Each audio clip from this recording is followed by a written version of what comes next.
Primeira coisa, professor, a mudança do entendimento do TCU aconteceu em outubro de 2015, depois da edição dos decretos.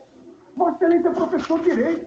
Vossa Excelência conhece o artigo 5º, inciso 39, que diz: não há crime sem lei anterior que o defina, nem pena prévia sem combinação legal. O 40, que diz: a lei penal não retroagirá, salvo para beneficiar o réu. E o senhor quer a prova de que a mudança de entendimento aconteceu em outubro de 2015? Sabe qual foi a outra vez que houve uma situação igual a essa? Foi em 2009. Porque o presidente Lula teve que mudar a meta e assinou o decreto. Sabe o que disse o TCU? Disse o seguinte: o Poder Executivo encaminhou ao Congresso o PLN 5, que propõe a redução da meta para 1,4% do PIB.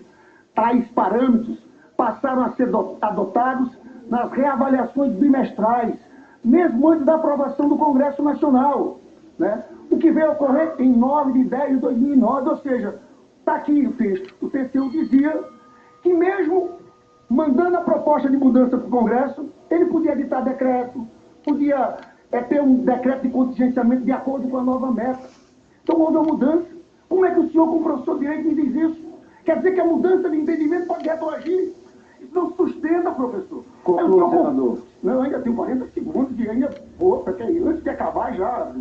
Aí o senhor fala das pedaladas. Sabe o que o senhor acusa? Que nós estamos dizendo, nas pedaladas, no Plano Safra, não tem um ato. A presidente não assinou.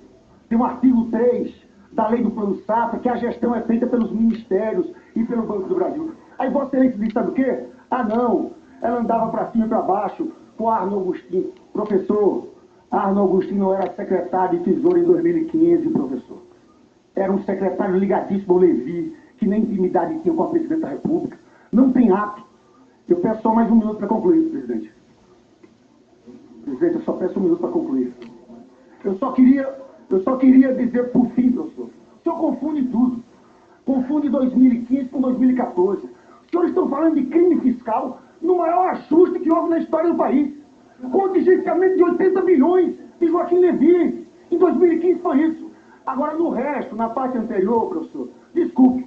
Aqui parece que o senhor não quer o impeachment só da Dilma. O senhor quer o impeachment de Keynes, João Maynard Keynes. O que os senhores querem aqui é criminalizar qualquer política anticíclica. Esse é um debate aberto, economista do mundo inteiro. Tem gente que diz o seguinte: em momentos de desaceleração econômica, pode sim o Estado, o poder público, tem que gastar mais, tem que investir mais. Em momentos de crescimento, você faz superatos maior. Os senhores estão criminalizando qualquer possibilidade de política anticíclica. É uma loucura. Sabe que até o FMI está revisando suas posições depois da crise de 2008. Está dizendo que é necessário ter mais flexibilidade fiscal.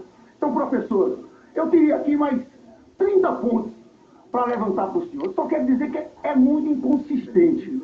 A resposta do senhor aqui para mim tem que ser uma resposta objetiva. Qual é o fato em relação à pedalada? Tem dolo na pedalada? Tem autoria na pedalada? E nos créditos suplementares, que todos os governadores, vale dizer, está aqui o senador Anastasia, ex-governador de Minas, todos os governadores fizeram igual, porque era permitido pela lei. Depois que o TCU mudou o entendimento, a presidenta Dilma passou a aceitar o entendimento, um novo entendimento do Tribunal de Contas da União. Então os senhores têm a obrigação aqui de explicar o país. Não dá para ficar nesse discurso geral, desse jeito. É isso que eu quero de Vossa Excelência nesse momento. O doutor Miguel Reale terá 5 minutos. O interpelado, no caso, o senador Lindbergh, poderá contraditar o convidado em até 2 minutos, concedendo-se ao convidado o mesmo tempo para tréplica. Então, 5 minutos, doutor Miguel. Bom, gostaria de dizer ao ilustre senador que existe uma norma da qual o senador se esqueceu, que é a norma do artigo 167, 5 da Constituição Federal, diz que não existe lei anterior, mas existe uma norma constitucional do artigo 167, 5, que estabelece que não pode haver edição de crédito suplementar sem autorização do Congresso Nacional. O artigo 4 da lei orçamentária permite.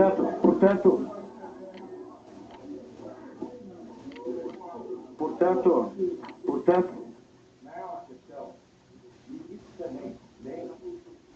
o artigo 4º da Lei Orgânica Orçamentária e, ao mesmo tempo, o artigo 9º da Lei Complementar 101 de 2000. Portanto, não é por falta de legislação, não é por falta de norma constitucional, norma de lei orgânica, que é a Lei Complementar 101, ou de lei orgânica orçamentária, que estabelece a exigência de norma autorizatória do Congresso Nacional para a edição de decretos suplementares.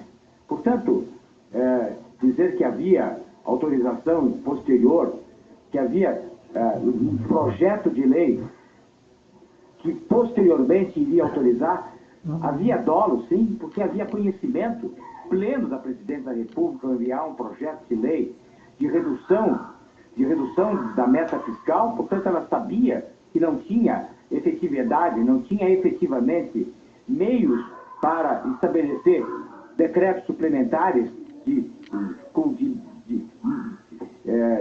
meios suplementares, e assim mesmo ela edita. E posteriormente é que vem ser aprovado. No momento se existe decretos, em alguns estados, existem decretos que são editados, e decretos que são editados mediante autorização legislativa. Pode haver autorização legislativa. Se houver autorização legislativa, pode haver. Mas sem autorização legislativa, é infração. É isso que está sendo dito na petição de impeachment. A infração existe porque não houve autorização das casas legislativas. Por que não? Por que não realizar os decretos com base na autorização legislativa? Por que passar por cima da Casa Legislativa? Ou seja, por que passar por cima da Casa Legislativa? E foi isso que o presidente fez. Ela não teve participação? Teve. Foi ela que assinou o decreto legislativo. Foi ela que assinou o decreto de crédito suplementar. Mas não se estabelece na nossa petição exclusivamente, questões relativas exclusivamente à safra agrícola, sim, porque a política econômica está absolutamente ditada pela Presidente da República. Isso ocorreu nos anos anteriores e era uma prática. Era um conjunto da obra com relação ao Banco do Brasil, e não só com relação ao Banco do Brasil. Eu disse já na minha exposição que se solicita ao final da nossa petição dados indicativos do que teria ocorrido com relação às operações de crédito relativas com relação ao Banco BNDES e com relação ao Fundo de Garantia no decorrer de 2015. E sabe quanto é que foi o valor das operações de crédito? O valor das operações de crédito em 31 de dezembro de 2015. Em 2015, em 31 de dezembro de 2015, o valor do cheque especial que o Tesouro fez com as instituições bancárias por ele controladas, 53 bilhões. O valor é o seguinte: adiantamentos com fundo de garantia tendo serviço por Minha Casa Minha Vida, 8 bilhões. Tesouro Nacional junto ao BNDES, 21 bilhões. São dados aqui enviados a esta casa, à Comissão de Orçamento. São dados oficiais. Tesouro Nacional junto ao Banco do Brasil, 10 bilhões. Valores devidos à Caixa Econômica.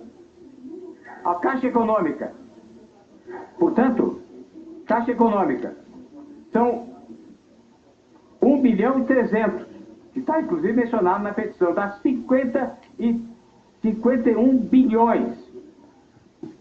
Então dizer que isso não é nada. Isso em 2015, sem falar 2014. Podia haver o contingenciamento que tivesse havido. Podia haver o ajuste fiscal que tivesse havido. Continuou, porque tem que se ver o seguinte, não se pode ver isoladamente 2015. 2015 é uma ação continuada que vem de 2013. 2013, 2014, 2015 é o conjunto da obra. É o conjunto da obra que levou a esse processo de recessão que infelicita a nação. Esse é o conjunto da obra. É isso que nós estamos vivendo, senador Lindenberg. É isso que nós estamos vivendo. Não vamos esconder o sol com a peneira. Não vamos esconder o sol com a peneira. Não vamos querer ficar agora em minudências, para através de minudências ficar querendo escapar pelo meio dos dedos, quando na verdade a grandiosidade do fato, infelizmente, não auxilia a denunciada, a acusada Dilma Rousseff.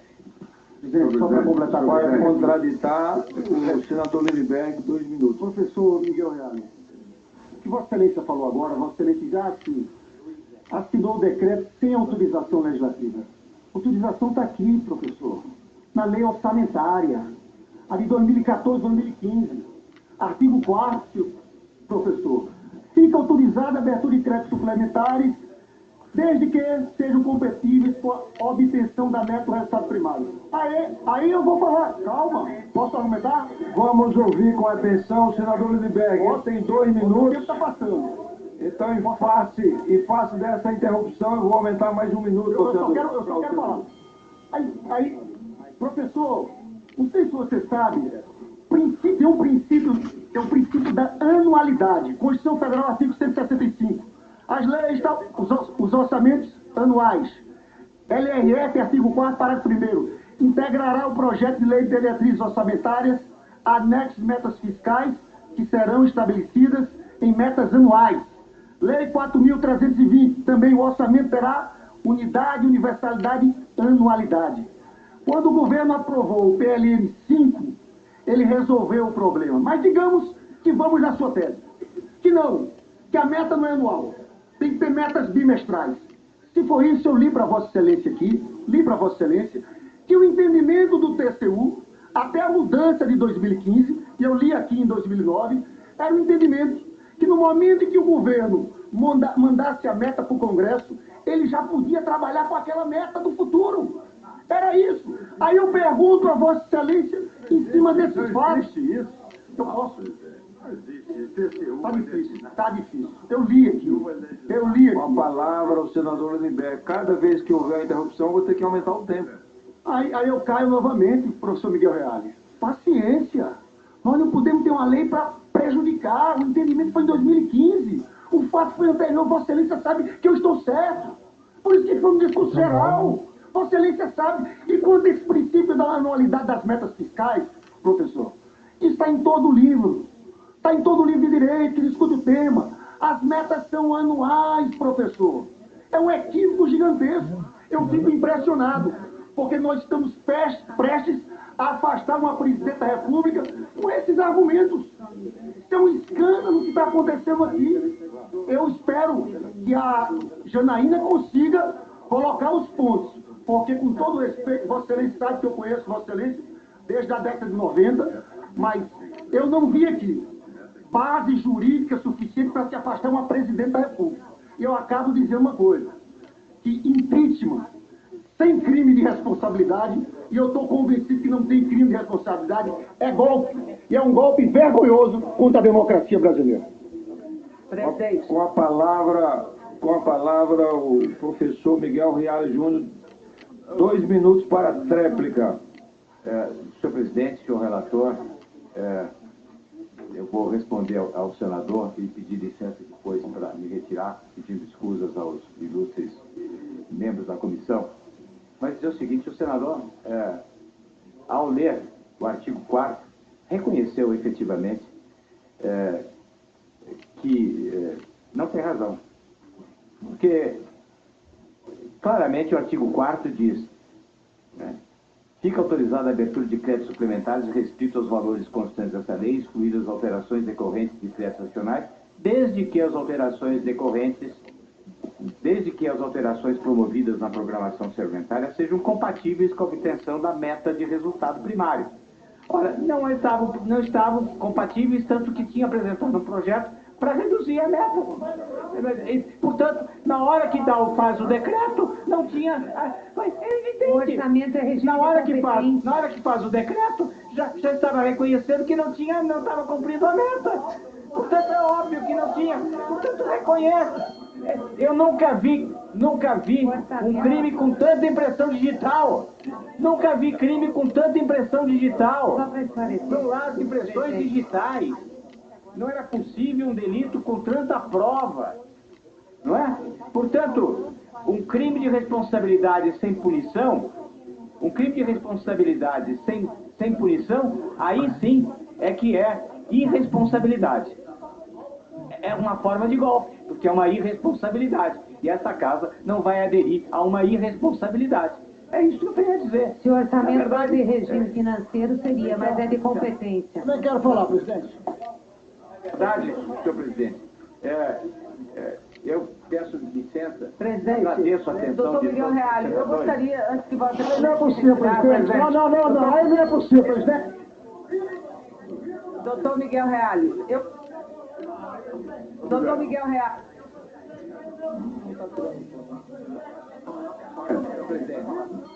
Eu não vou ter a oportunidade.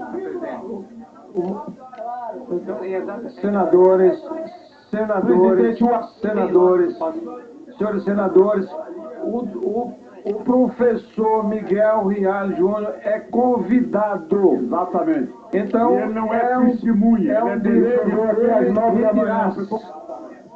Ao retirar-se, quem quiser encaminhar algum documento agora ou depois ao professor, será entregue. Presidente. Não, sem discurso. Não, ele já pediu para ser retirado aqui. Encaminhar a ele alguns questionamentos. Não, o professor Miguel Reale chegou aqui às 9 da manhã, que foi o horário original da convocação. Não. O acordo no grito não é... Ferraço, a comissão tem presidente, Ferraço. Senadora Vanessa,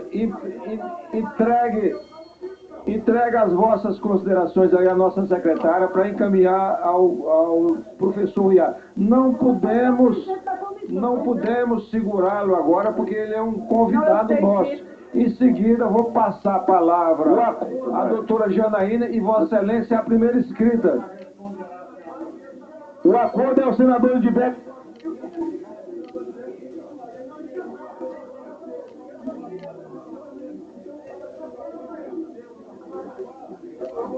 Entrega aí.